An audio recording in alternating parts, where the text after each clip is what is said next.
Kembali lagi di Cerita Cinta Channel. Jangan lupa like, comment, and subscribe ya. Terima kasih.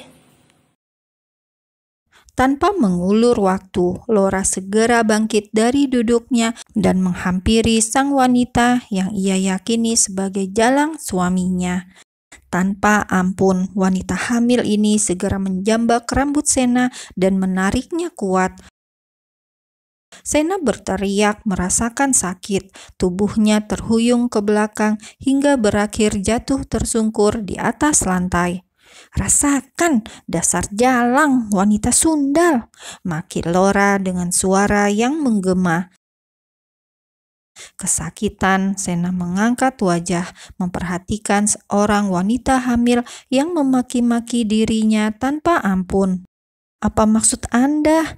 ucap Sena yang tak tahu apa-apa. Ia pun bingung kenapa diperlakukan seperti ini.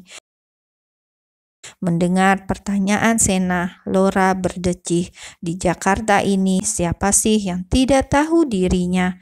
Laura, istri Hanan, pemilik perusahaan Extra Food, salah satu perusahaan pangan terbesar di Indonesia. Harusnya pun Sena tahu dirinya. Lagi, Laura sedikit menunduk dan menjambak kuat rambut Sena. Sena tak berani melawan. Ia tak kuasa melawan wanita hamil di depannya ini. Ia hanya bisa merintih kesakitan. "Pergi, jangan pernah temui suamiku lagi. Hanan itu suamiku, bodoh. Dan lihat ini adalah anaknya," bentak Laura. Ia benar-benar geram atas ketidaktahuan Sena akan siapa dirinya. Ia merasa harga dirinya terinjak-injak. Mendengar itu, Sena tergugu. Mendadak hatinya gamang. "Istri, anak," ulangnya di dalam pikiran. Laura terus memaki dan menjambak rambutnya, mengatakan jika wanita seperti Sena tak pantas berlama-lama di dekat Hanan. Hanan hanyalah butuh pelampiasan nafsu, karena semenjak hamil Laura tak mampu melayaninya. "Hanan hanya memanfaatkanmu, jadi jangan besar kepala dan merasa dicintai. Sadarlah, kamu hanyalah wanita jalang. Setelah aku melahirkan, dia akan meninggalkanmu tanpa bekas. Cih, menjijikkan. Apa begitu nikmat bercinta dengan suami orang? Wajahmu saja yang nampak lugu, tapi kelakuanmu seperti sundal. Apa karena Hanan adalah pemilik perusahaan di tempatmu bekerja, kamu sampai rela jadi budak nafsunya? Hah? Menjijikkan.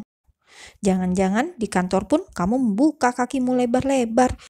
Ha, manusia hina." "Cukup, Laura," bentak suara seorang pria yang terdengar sangat keras. Laura tersentak. Ia melepaskan cengkramannya di rambut Sena dan mundur secara perlahan saat melihat Hanan datang dengan rahang yang mengeras. "Mas, aku mohon, hargai aku sedikit saja sebagai istrimu. Berhenti mencari kepuasan dengan wanita lain," ucap Laura ketika Hanan sudah mendekat. "Jaga bicaramu dan jangan pernah menggurui aku," jawab Hanan dengan suara yang dingin. Mendengar itu, Sena makin menangis terisak. Ternyata memang benar, wanita hamil ini adalah istri Hanan, pria yang begitu dicintainya, pria yang selalu menggaulinya, pria yang menjanjikannya sebuah pernikahan. Tapi ternyata pria ini sudah menikah, bahkan istrinya tengah hamil. Bak ditikam ribuan jarum, hatinya begitu sakit tak tertahan. Dadanya terasa sesak dan menyiksa. Hanan berjongkok hendak membantu Sena untuk bangkit. Namun dengan kuat Sena menepis tangan Hanan. Ia masih setia menunduk, tak sudi menatap. Melihat itu, Laura mengepalkan tangannya kuat.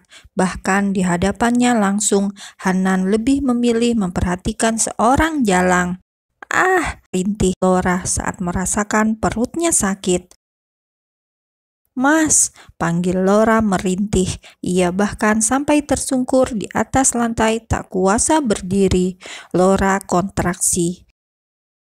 Tapi seolah tak peduli, Hanan hanya menatap dingin pada istrinya itu, lalu mengambil ponsel dan menghubungi pihak apartemen. Hanan meminta beberapa orang untuk datang ke lantai 20 dan membawa istrinya ke rumah sakit. "Jahat kamu, Mas," ucap Laura sebelum ia dibawa pergi. Tak menyangka bahkan Hanan mengabaikan dirinya di saat ia hendak melahirkan seperti ini.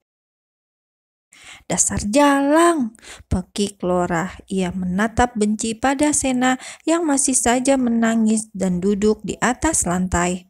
"Maafkan aku, Sen," ucap Hanan setelah sepi mendatangi mereka. Sena tak menjawab, hanya terdengar isakan tangisnya saja. Hatinya begitu pedih, hingga tak terasa sakit pada kepalanya yang sedari tadi menjadi amukan Laura. Bahkan sebagian rambutnya pun ada yang tertanggal dan jatuh di lantai. Perlahan Sena bangkit. Hanan terus mengikuti setiap pergerakan wanitanya. Namun saat Sena hendak pergi menjauh dari pintu apartemen mereka, Hanan mencekal tangannya kuat. "Jangan pergi," ucap Hanan lirih, dan Sena berusaha keras melepaskan cengkraman tangan itu.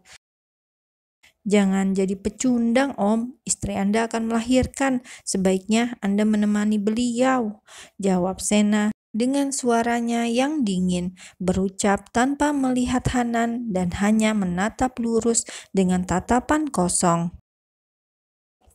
Tak menghiraukan ucapan Sena itu, Hanan segera menarik Sena dengan kuat dan membawanya masuk ke dalam unit apartemen. Sena tak kuasa melawan, ia tak punya tenaga. Sampai di sana, Hanan langsung memeluk tubuh Sena erat. Ia sungguh tak ingin Sena pergi meninggalkannya. Namun saat Hanan tak merasakan balasan atas pelukannya itu, dengan perlahan ia melerai. Dilihatnya Sena yang sudah tidak menangis, namun menatapnya dengan tatapan yang dingin. "Maafkan aku," ucap Hanan sekali lagi. "Tidak ada yang perlu dimaafkan. Maaf tidak akan merubah apapun," jawab Sena dingin. "Jadi, Om sudah menikah?" tanya Sena lagi. "Iya."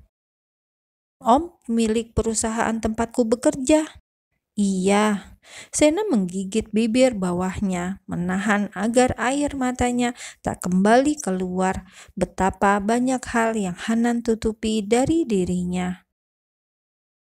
"Apa ada lagi yang tidak aku tahu?" tanya Sena dengan tatapan nanar. Melihat itu, Hanan hendak memeluk gadisnya, namun Sena malah mundur dan menghindar. Hanan hanya mampu menelan salivanya dengan susah payah, menahan sesak yang juga ia rasakan.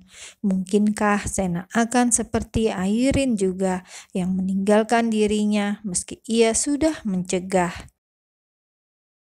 "Aku bisa menjelaskan semuanya," terang Hanan, dan Sena menggeleng. Ternyata ia tak sanggup, air matanya luruh juga. "Tidak ada yang perlu dijelaskan. Semakin lama Om di sini, aku malah semakin membenci Om," jelas Sena dengan sesegukan. Ia pun tak menyangka Hanan akan sekejam ini. Di saat istrinya hendak melahirkan, Hanan malah memilih tetap tinggal dan menyerahkan istrinya kepada orang lain.